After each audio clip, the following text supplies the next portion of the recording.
জনস্বার্থ নিয়ে কথা। জনপ্রতিনিধি নির্বাচিত হইলে এই হইল জনগণের লাভ। যত শ্যালো এবং ডিপ টিউবওয়েল আছে এগুলিকে পর্যায়ক্রমে সোলারের আওতায় নিয়ে আসা হবে খুব কম সময়ের মধ্যে। জনগণের ভোটে যখন নির্বাচিত হয়েছে, জনগণের সুখ দুঃখের কথা এই যে বলতেছে, প্রত্যেকটা প্রশ্নের ভিতরে দেখেন জনস্বার্থ নিয়ে কথা। জনপ্রতিনিধি নির্বাচিত হইলে এই হইল জনগণের লাভ। বহু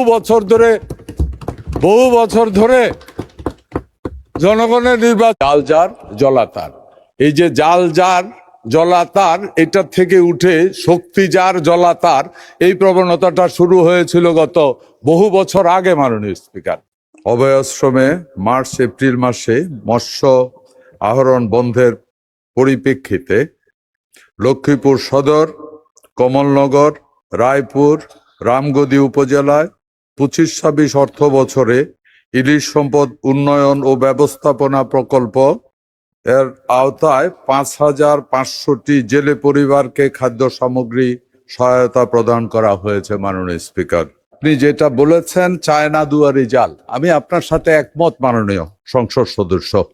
এটার ব্যাপারে সরকারের পক্ষ থেকে এরই মধ্যে আপনিও বলেছেন আমাদের তৎপরতা আছে। ইভেন চায়না দুয়ারি জাল যেখানে উৎপাদন হয় ওই এলাকাতে পর্যন্ত, ফ্যাক্টরিতে পর্যন্ত আমাদের তল্লাশি চলতেছে। অনেক ফ্যাক্টরিকে আমরা বন্ধ করেছি।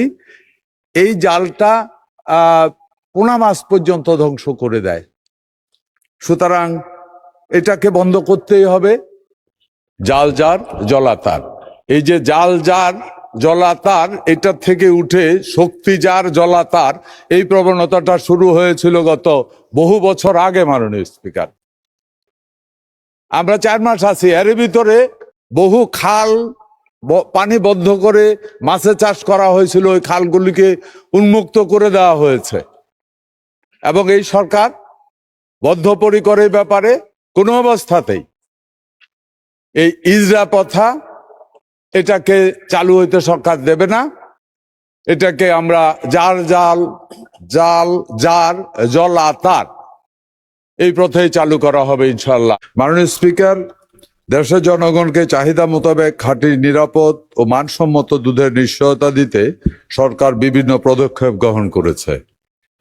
এর মধ্যে উল্লেখযোগ্য হলো প্রাণীজাত পণ্যের গুণগত মান নিশ্চিতকরণ ও নিরাপদ খাদ্য সরবরাহের লক্ষ্যে দেশে প্রথমবারের মতো আন্তর্জাতিক মানদণ্ড অনুযায়ী স্বীকৃত ISO সনদ প্রাপ্ত একটি অ্যাগ্রিগেটেড কোয়ালিটি কন্ট্রোল ল্যাবরেটরি প্রতিষ্ঠা করা হয়েছে। মাননীয় স্পিকার, যার মাধ্যমে ভেজাল মুক্ত, নিরাপদ, মানসম্মত দুধ সরবরাহ নিশ্চিত করা যাবে। মাননীয় স্পিকার, প্রাণী সম্পদ অধিদপ্তরের বিভিন্ন উন্নয়ন প্রকল্পের আওতায় দেশে দুধ সংগ্রহ, সংরক্ষণ ও মান নিয়ন্ত্রণের ব্যবস্থা উন্নয়নের লক্ষ্যে 40টি চিলিং প্লান্ট, 466টি উপজেলায় একটি করে মোট 466টি মিল্ক অ্যানালাইজার সরবরাহ করা হয়েছে।